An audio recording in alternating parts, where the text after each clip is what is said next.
Let's talk about some individual questions, because Mr. Heidner, you mentioned you're in line with President Trump. You have criticism of the Democrats, except you've owned Gold Rush Gaming since 2012, one of the largest operators of video gaming terminals in the state. The Sun-Times profile showed that you've given $715,000 in donations, many of them to politicians, Democratic politicians, some who have been convicted, Mike Madigan, Martin Sandoval, others like John Cullerton, and $25,000 to Chicago Mayor Brandon Johnson. Why are you seeking the Republican nomination if you've given all of this money to Democrats over the years?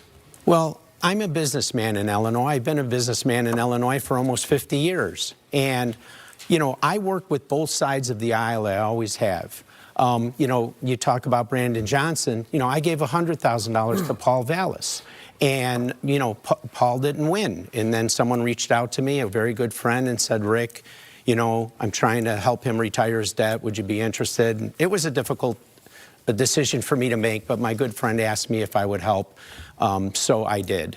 And, you know, I went to a function where he was at, and I did have things that I wanted to talk to him about Chicago. I've got about 30 buildings in Chicago. I obviously would like to bring gaming to Chicago, which now obviously it's finally come in. I worked on that for 12 years. You know, I've always worked with both sides. I'll always be able to work with both sides. I'm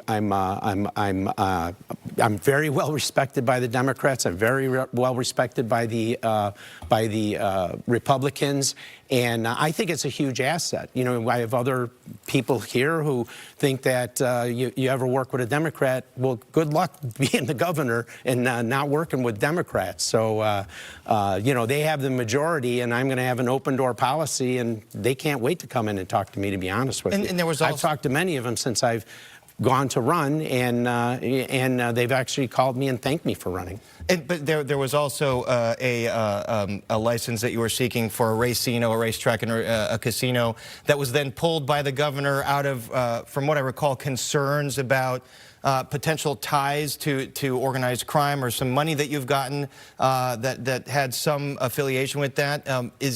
Yeah. Are there any ties here? Do you have to organized crime or any? I have zero ties to organized crime. That was taken away from me 100%, and the word is optics.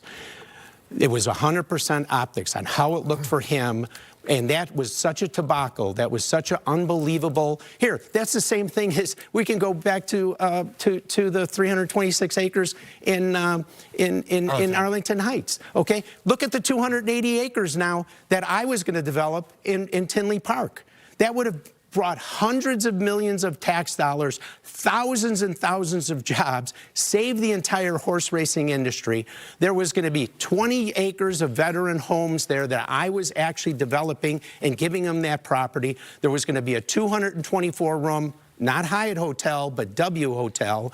There was going to be this most state-of-the-art racetrack, a casino. This was a mega development. Mega development. I want to give some other folks. And because people who didn't want me to be in the business, people that I was fighting, okay, but they were worried about some shady ties. And there's no shady ties. That's all. Where's optics. the shady ties? Where's the shady ties? You know, people want to say shady ties.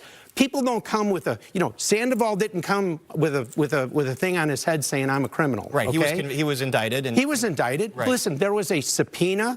I was named in the subpoena, not in the subpoena, in the whatever they call it, where they go in and inspect. But nobody ever found anything. I was totally vindicated. Right. Nobody ever apologized to me. No, you were not. You have not been accused of any wrongdoing. Nobody ever apologized to me. Instead, they tried to destroy me. In that Sandoval case, but I want to. Instead, they tried to destroy me. Pierce, if I can point out, this is a good moment to point out differences between us. And you know, and Rick has built a massive business, massive wealth. But the difference would be that, you know, we talk about the Democrats and donations. That's what I would call, in a way, pay-to-play politics, which is you benefit from doing deals with Democrats, with Republicans. I never asked them to do anything. Don't accuse me of that. No, you get, Make sure you tell everybody, Ted, that you're taking hundreds and hundreds of thousands of dollars from Democrats. I'll talk about that in a minute. So that, you know, you can be, so I can't be the candidate. All right, well, because trust me, they don't want me to be the candidate. Let me just be clear. They don't want me to be the candidate. I'll talk about that, but let me be clear. You know, a Republican candidate, a conservative Republican candidate, can't be giving money to Brandon Johnson and Kim Foxx, right? These are people who hate police. They're decarcerationists. you can't imagine somebody giving to them. So that's a big deal. And then the gaming industry is also a very tough industry too, right? It preys on the working class. You don't see gaming halls in Glencoe and Gwinnett. You see them in a lot of poor places. So we have to really talk about the gaming industry. Well, let's and talk whether about it. It's legal. Okay, I got in it. I was in the amusement business. It's legal, but maybe we should have 1978. Maybe we should have a referendum on it, though. Maybe we should take it to the people because it's a tough industry. Go ahead and do that, and you can lose another $1 billion a year for the state. To open it up here in Chicago right. too, to have more terminals. But I do want to. There's so many illegal machines right now, sweepstakes machines in Chicago. It's swarmed with it. Right. They're illegal. They should be gone. Right. Okay, but instead of having the legal ones, which by the way we hold 9% and they hold 35 to 40, you know, there's a blind eye to that. Okay, there's a blind eye to that. Kim Foxx, I gave $2,500 to. You know, some attorneys, some people called me and asked me to help her, all right? So it was $2,500. It was no big deal. I can't be crucified for this, all right? You know, when you talk about my businesses, we buy a petroleum business, we double it in 5 years, okay? Ricky Rocket's Fuel Centers, unbelievably successful. All right, this is one of your businesses. Yeah, my family businesses. $250 million we invested in Illinois. I don't mean to spend so much time, though, on but these wait a second, please. Because I do want to bring up some issues with some of these other candidates. You know, my business, I was up 19% just in January from a year ago, one of my businesses, all right? You know, Ted wants to talk about business. I looked up his wire points, and you know he's 74% down in business since 2020, and 57% his expenses are higher. Okay. So let's